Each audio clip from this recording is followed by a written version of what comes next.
ಹಿಜಾಬ್ ಬ್ಯಾನ್ ಆದೇಶ ಹಿಂಪಡೆಯುವುದಕ್ಕೆ ವಿರೋಧ ವ್ಯಕ್ತವಾಗ್ತಾ ಇದೆ. ಉಡುಪಿಯಲ್ಲಿ ಶಾಸಕ ಯಶ್ಪಾಲ್ ಸುವರ್ಣ ಅವರು ಕೂಡ ಆಕ್ರೋಶವನ್ನು ವ್ಯಕ್ತಪಡಿಸಿದರು.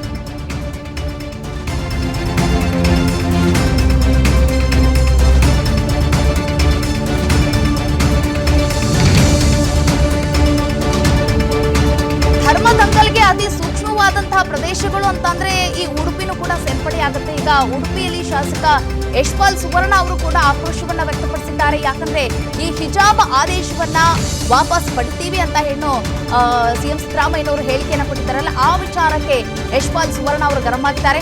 ರಾಜ್ಯ ಸರ್ಕಾರ ಕಳೆದ 6 ತಿಂಗಳಿಂದ ಗೊಂದಲದಲ್ಲೇ ಇದೆ. ಗೊಂದಲ ಮರೆಮಾಚಲು ಸಿಎಂ ಹೇಳಿಕೆಯನ್ನ ನೀಡ್ತಾ ಇದ್ದಾರೆ. ರಾಜ್ಯ ಸರ್ಕಾರ ಜನರ ದಿಕ್ಕನ್ನ ತಪ್ಪಿಸುವ ಕೆಲಸವನ್ನ ಮಾಡ್ತಾ ಇದೆ.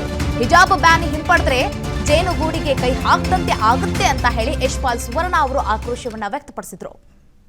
ಹೇಳಿಕೆ ನೀಡಿದ ಪ್ರಕಾರ ಆದೇಶ ನಮ್ಮ ಕೈಗೆ ಸೇರಿದ ನಂತರ ಅದಕ್ಕೆ ಸರಿಯಾದ ಉತ್ತರವನ್ನು ಕೊಡ್ತೇವೆ. ಒಂದು ವೇಳೆ ಯಾವುದೇ ರೀತಿಯ ಸಂಘರ್ಷಗಳು ಪ್ರಾರಂಭ ಆದರೆ ಅದಕ್ಕೆ ನೇರವಾಗಿ ರಾಜ್ಯ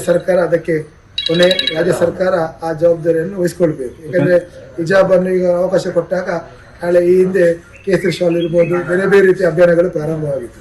ಒಂದು ವೇಳೆ ಇವರೇ ಅದಕ್ಕೆ ಇಂಡೈರೆಕ್ಟ್ ಆಗಿ ಚಾಲನೆ ಕೊಟ್ಟಾಗ್ತದೆ. ಈ ಸಿದ್ದರಾಮಯ್ಯ ನೇತೃತ್ವದ ಸರ್ಕಾರ ಇವತ್ತು ಅವರಿಗೆ ದೇಶದ ಭವಿಷ್ಯದ ಬಗ್ಗೆ ಚಿಂತನೆ ಇಲ್ಲ, ವಿದ್ಯಾರ್ಥಿಗಳ ಭವಿಷ್ಯದ ಬಗ್ಗೆ ಅವರು ಆಲೋಚನೆ ಮಾಡುವುದಿಲ್ಲ. ಇವತ್ತು ವಿದ್ಯಾರ್ಥಿಗಳಿಗೆ ಶಿಕ್ಷಣ ಸಂಸ್ಥೆಗೆ ಯಾವ ರೀತಿ ಅನುದಾನ ಕೊಡುವುದಿಲ್ಲ ಅನ್ನೋದು ಗೊತ್ತಿಲ್ಲ. ಕೇವಲ ದಾರಿ ತಪ್ಪಿಸುವಂತೆ ಕೆಲಸ ಮಾಡಿ ಸಿದ್ದರಾಮಯ್ಯ ಅವರು ಬಹುಶಃ ಈಗ 77 ಅರೆಯಲ್ಲಿ ಇದ್ದಾರೆ. ಬಹುಶಃ ಅವರು ಭವಿಷ್ಯದಲ್ಲಿ ನಿವೃತ್ತಿ ತಗೊಳ್ಳುವಂಥ ಪರಿಸ್ಥಿತಿಯಲ್ಲಿ ಇರ್ಬೋದು. ಆ ಸಂದರ್ಭದಲ್ಲಿ ಇಡೀ ಕರ್ನಾಟಕವನ್ನು ಸರ್ವನಾಶ ಮಾಡುವಂಥ ಕೆಲಸಕ್ಕೆ ಕೈ ಹಾಕಿದ್ದಾರೆ ಅಂತ ನನಗೆ ಅನಿಸ್ತದೆ. ಆ ಸಂದರ್ಭದಲ್ಲಿ ಮತ್ತೊಮ್ಮೆ ಆ ಆದೇಶವನ್ನು ಪುನರ್ ಪರಿಶೀಲಿಸಿ ವಾಪಸ್ ತೆಗೆದುಕೊಳ್ಳುವುದು ಸೂಕ್ತ. ಇಲ್ಲದಿದ್ದಕ್ಕೆ ಪಕ್ಷದ ಹಿರಿಯರಿರ್ಬೋದು, ಪಕ್ಷದ ಕಾನೂನು ತಜ್ಞರಿಗೆ ಚರ್ಚೆ ಮಾಡಿ ಅದಕ್ಕೆ ಸರಿಯಾದ ವ್ಯವಸ್ಥೆಗಳಿಗೆ ನಾವು ಮುಂದಾಗ್ತೇವೆ. ಆ ಸಂದರ್ಭದಲ್ಲಿ ಆ ಒಂದು ಹೇಳಿಕೆ ನೀಡಿದ ಪ್ರಕಾರ ಆದೇಶ ನಮ್ಮ ಕೈಗೆ ಸೇರಿದ ನಂತರ ಅದಕ್ಕೆ ಸರಿಯಾದ ಉತ್ತರವನ್ನು ಕೊಡ್ತೇವೆ. ಒಂದು ವೇಳೆ ಯಾವುದೇ ರೀತಿಯ ಸಂಘರ್ಷಗಳು ಪ್ರಾರಂಭ ಆದರೆ ಅದಕ್ಕೆ ನೇರವಾಗಿ ರಾಜ್ಯ ಸರ್ಕಾರ ಆ ಜವಾಬ್ದಾರಿಯನ್ನು ವಹಿಸಿಕೊಳ್ಬೇಕು. ಯಾಕಂದ್ರೆ ಹಿಜಾಬ್ ಅನ್ನು ಈಗ ಅವಕಾಶ ಕೊಟ್ಟ ಯಶ್ಪಾಲ್ ಸುವರ್ಣ ಅವರು ಹೇಳ್ತಾ ಇದ್ದಾರೆ, ಯಾವುದಾದ್ರೂ ಧರ್ಮದಂಗಲ್ ಆಗಬೇಕು, ಸಂಘರ್ಷಗಳು ಏನಾದರೂ ನಿರ್ಮಾಣ ಆದರೆ ಅದಕ್ಕೆ ನೇರ ಹೊಣೆ ಯಾರಾಗ್ತಾರೆ ಅಂತಂದರೆ ಕಾಂಗ್ರೆಸ್ ಆಗುತ್ತೆ, ಸಿಎಂ ಸಿದ್ದರಾಮಯ್ಯನವರು ಆಗ್ತಾರೆ.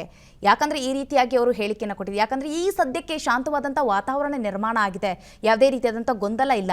ಈಗ ಇವ್ರು ಕೊಟ್ಟಿರುವಂಥ ಹೇಳಿಕೆ ಗೊಂದಲಕ್ಕೆ ಕಾರಣ ಆಗುತ್ತೆ, ಜೊತೆಗೆ ಸಂಘರ್ಷಗಳಿಗೆ ಎಡೆಮಾಡಿಕೊಡುತ್ತೆ. ಸೊ ಈ ರೀತಿಯಾದಂಥ ಹೇಳಿಕೆಗೆ ನೇರ ಹೊಣೆ ಕಾಂಗ್ರೆಸ್ ಪಕ್ಷವೇ ಆಗತ್ತೆ ಅಂತ ಯಶ್ಪಾಲ್ ಸುವರ್ಣ ಅವರು ಆಕ್ರೋಶವನ್ನು ವ್ಯಕ್ತಪಡಿಸಿದರು.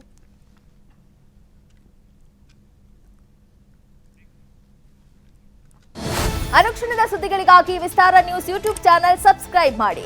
ಹೊಸ ಸುದ್ದಿಗಳ ನೋಟಿಫಿಕೇಶನ್ಗಾಗಿ ಬೆಲ್ ಐಕಾನ್ ಕ್ಲಿಕ್ ಮಾಡಿ. ಲೇಟೆಸ್ಟ್ ಅಪ್ಡೇಟ್ಸ್ಗಾಗಿ www.vistaranews.com ವೆಬ್ಸೈಟ್ಗೆ ವಿಸಿಟ್ ಮಾಡಿ. ಅಂಗೈಯಲ್ಲೇ ಜಗತ್ತಿನ ಸುದ್ದಿ ತಿಳಿಯಲು ವಿಸ್ತಾರ ನ್ಯೂಸ್ ಕನ್ನಡ ಆಪ್ ಡೌನ್ಲೋಡ್ ಮಾಡಿ.